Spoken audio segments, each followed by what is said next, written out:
video ini dimulai, pastikan kamu sudah mengklik tombol like, subscribe, lonceng, dan share ke teman-teman.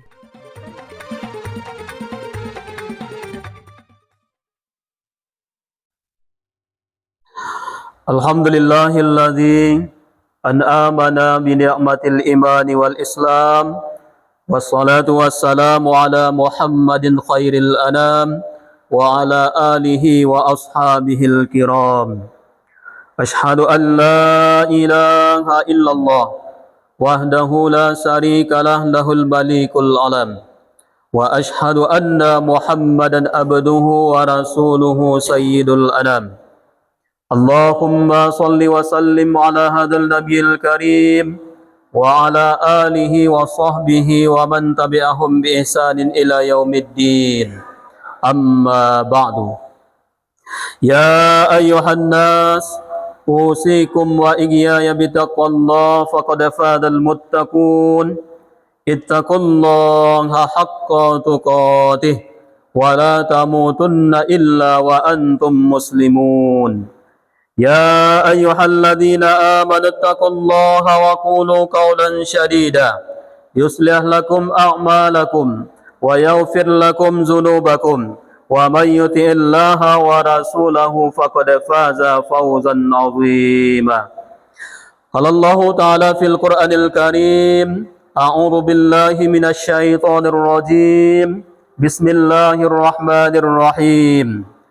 Alam tara kaifa daraballahu mathalan kalimatan thayyibah kasajaratin thayyibatin asluha thabitu wa far'uha fis sama'. Tsumma qala Nabi sallallahu alaihi wasallam, innama bu'istu liutimmima makarimal akhlaq. Shadaqallahul azim. Bapak, saudara-saudara kaum muslimin, jemaah rahimakumullah. Puji syukur, alhamdulillah kita sampaikan kehadirat Allah Subhanahu wa taala. Pada siang hari ini kita diberikan rahmat dan hidayah untuk hadir ke masjid ini untuk melaksanakan ibadah salat Jumat. Salat beserta salam, Allahumma sholli ala Muhammad wa ala ali Muhammad. Wasiat pertama sekali khatib sampaikan kepada diri khatib sendiri dan kepada kita yang hadir di ruangan masjid yang penuh berkah ini di hari yang mulia ini. Marilah kita senantiasa meningkatkan keimanan dan ketakwaan kita kepada Allah Subhanahu wa taala. Dalam artian takwa yang sebenar-benarnya, yakni melaksanakan apa yang telah diperintahkan oleh Allah dan Rasulnya, menjauhkan diri dari segala yang dilarang oleh Allah dan Rasulnya, sesuai dengan kadar keimanan kita masing-masing. Bapak saudara kaum muslimin, jemaah rahimakumullah, ayat yang kita bacakan di awal khutbah tadi terdapat dalam surah Ibrahim ayat yang ke-24 dan hadis yang diriwayatkan oleh Ahmad. Allah Subhanahu wa taala menyampaikan kepada kita, a'udzu billahi minasyaitonir rajim. Alam tara kaifa daraballahu mathalan kalimatan thayyibah kasyajaratin thayyibatin asluha tsabitu wa far'uha fis sama'. Tidakkah kamu memperhatikan bagaimana Allah membuat perumpamaan kalimat yang baik seperti pohon yang baik, akarnya kuat, dahannya menjulang ke langit. Lalu Nabi Muhammad SAW juga memesan kepada kita, mempertegas penjelasan ayat ini nantinya adalah innama bu'istu liutimmima makarimal akhlaq. Bahwa sesungguhnya aku diutus oleh Allah Subhanahu wa taala, tidaklah aku diutus oleh Allah Subhanahu wa taala kecuali untuk menyempurnakan budi pekerti akhlak manusia. Maka sesuai dengan ayat dan hadis yang kita bacakan, tema khutbah kita pada siang hari ini adalah pondasi yang kuat dalam kehidupan. Orang mengatakan bahwa pondasi itu sebetulnya adalah menentukan arah pembangunan selanjutnya. Kalau ibarat sebuah rumah, pondasi kuat, bangunan kuat. Tapi baru mulai pondasi sudah melenceng, pondasi melengkung, maka bangunannya sepintar apapun arsitek yang mengerjakan, maka dia akan miring. Maka dalam kehidupan ini, itulah yang akan kita perkuat terlebih dahulu. menanggapi perkembangan dan baik itu ilmu pengetahuan maupun ilmu di bidang teknologi, di bidang persaingan yang terbuka lebar hari ini bagi umat Islam, ini adalah suatu hal pokok yang tidak bisa kita lupakan. Yang pertama adalah pondasi itu adalah pondasi keimanan. Kenapa ini pondasi keimanan? Karena apapun yang terjadi dalam hidup ini, umat Islam itu yakin bahwa kehidupan ini ada yang mengendalikan, yang maha bijaksana, yang maha melihat, yang maha mengatur, yang maha pemberi yang terbaik dalam kehidupan. Maka perkembangannya adalah dalam kehidupan serba modern hari ini, sebagian masyarakat modern yang hari ini seharusnya ketuhanan ini menjadi fitrah dalam diri, tetapi seringkali dipertanyakan. Maka kalau di barat ada namanya itu ateisme new, adalah keyakinan-keyakinan anti Tuhan. Bagi mereka itu Tuhan itu tidak ada. Nah, landasannya apa? Karena kalau ada Tuhan, mengapa ada bencana? Mengapa ada musibah? Mengapa ada kematian? Mengapa ada kebahagiaan? Mengapa ada yang namanya rasa tidak enak? Jadi bagi orang-orang yang ateisme itu, kehidupan ini adalah sekiannya anak ketenangan, pleasure, kesenangan. Kalau ketika timpa musibah, maka keimanan mereka itu bergetar. Bahkan tidak ada sama sekali.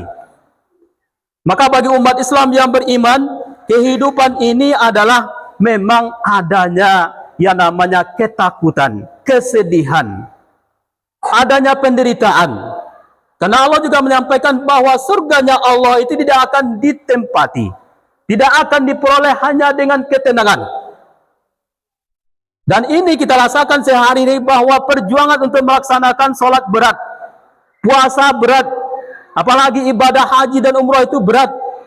Dan itu akan merasa ringan bagi orang-orang yang beriman. Termasuk hari ini ibadah yang diwajibkan pada bulan Zulhijjah itu berat. Kenapa? Karena dengan membayar sekian yang kita terima tidak sebanding. Kalau kita beli justru itu luar biasa banyaknya. Tetapi orang beriman ketika dia merespon ini dengan iman, maka dia yakin bahwa Allah akan memberikan nilai yang terbaik dari apa yang telah diperintahkan. Saudara kaum muslimin jemaah rahimakumullah. Bagi orang beriman apapun dalam kehidupan ini ternyata itu baik. Makanya Allah Subhanahu wa taala memberikan takdir kepada orang-orang beriman itu tidak ada yang buruk. Tetapi hanya batas pengetahuan manusia itu yang belum sampai. Allah katakan la ta'lamu ma la taf'alun. Aku mengetahui, kamu tidak mengetahui.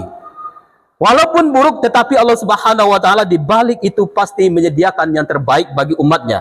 Tidak ada satupun takdir yang diciptakan oleh Allah Subhanahu wa taala bagi manusia itu buruk.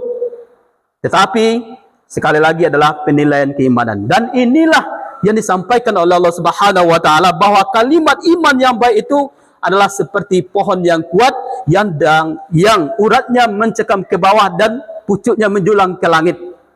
Yaitu kalimat-kalimat keimanan. Saudara kaum muslimin jemaat rahimakumullah. Yang kedua adalah bahwa pondasi dalam kehidupan itu adalah innama bu'istu li utammima makarimal akhlaq. Akhlak. Dari keimanan itu lahir akhlak. Yang sebelumnya dilandasi dengan ibadah kepada Allah Subhanahu wa taala, karena keimanan itu meringankan kita untuk melaksanakan apapun ibadah yang diperintahkan oleh Allah kepada kita. Maka dari yang namanya ibadah itu lahirlah akhlak. Nah, akhlak ini adalah menjadi pondasi yang kuat dalam kehidupan kita. Maka orang-orang bijak mengatakan bahwa kalau ingin menghancurkan suatu bangsa itu, hancurkan akhlak generasi mudanya. Kita lihat sekarang, kalau di dunia global itu sudah legal pernikahan LGBT. Kalau di nasional, akhlak, apa yang kita lihat hari ini? Biasa saja bahwa aparat hukum merekayasa hukum, penegak hukum jual beli narkoba, pejabat yang pamer harta kekayaan. Biasa saja. Nah, dalam kehidupan kita bermasyarakat juga luar biasa. banyak yang terjebak dalam judi online, banyak yang terjebak dengan situs pornografi. Bahwa kemarin kejadian itu, seorang camat rela untuk berselingkuh. Apa yang kurang di sana adalah akhlaknya. Maka dari itu, obat dari penyakit itu dikatakan oleh Allah Subhanahu wa taala, ya ayyuhan nasu qad ja'atkum mau'izatun mir rabbikum wa shifaa'un lima fis sudur wa huda wa rahmatul lil mu'minin. Obat dari penyakit akhlak itu oleh Allah Subhanahu wa taala disampaikan dalam surah Yunus ayat 57 itu bukan hanya bagi umat Islam, seluruh umat manusia.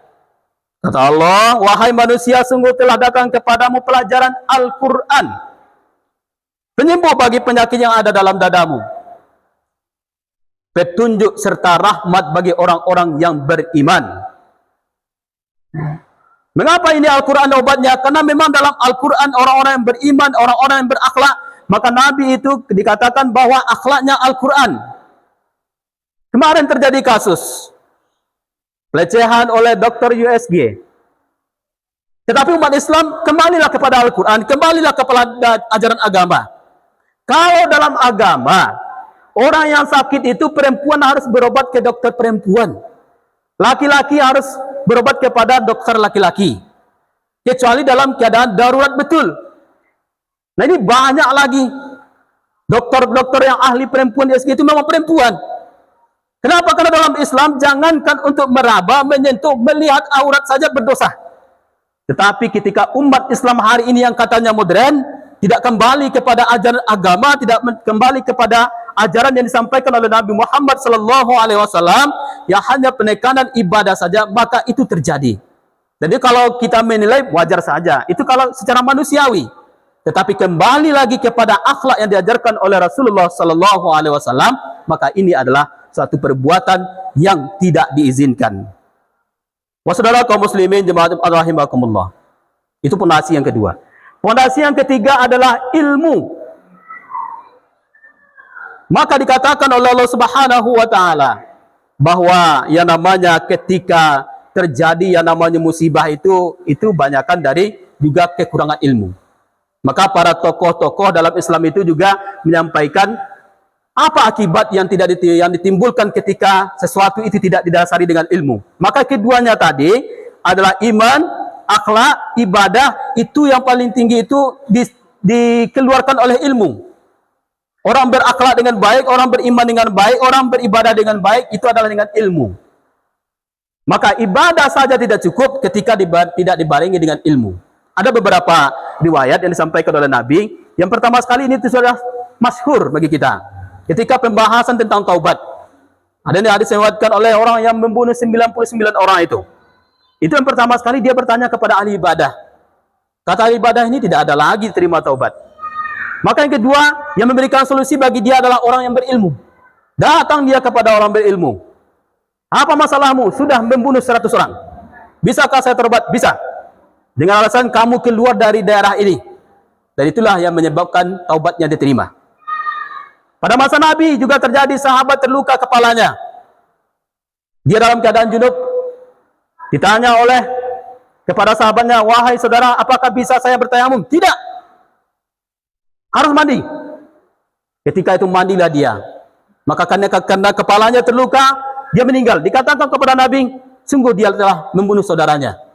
Bahaya bagi orang-orang yang berilmu, bisa mendatangkan bahaya bagi orang lain, bisa bagi diri sendiri, dan juga bisa menyelamatkan. Yang menyelamatkan itu, ilmu itu seperti yang dikisahkan dalam surah An-Naml. Ketika Nabi Sulaiman menanya burung hudhud, kenapa dia tidak hadir?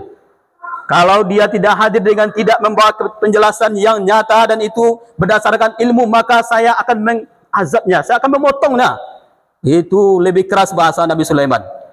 Nah, ketika datang burung hudhud, apa katanya? Saya membawa waktu, membawa sesuatu yang tidak kamu ketahui. Dengan bahasa Al-Qur'annya sebetulnya adalah aku mengetahui sesuatu yang tidak kamu ketahui. Nah, itulah yang menyelamatkan burung hudhud sehingga dia tidak jadi dipotong. Maka hari ini budaya keilmuan itu yang pada bulan sebelumnya kita gali baik subuh walaupun setelah Isya, itu akan menjadi budaya kita. Nah, hari ini budaya pendidikan.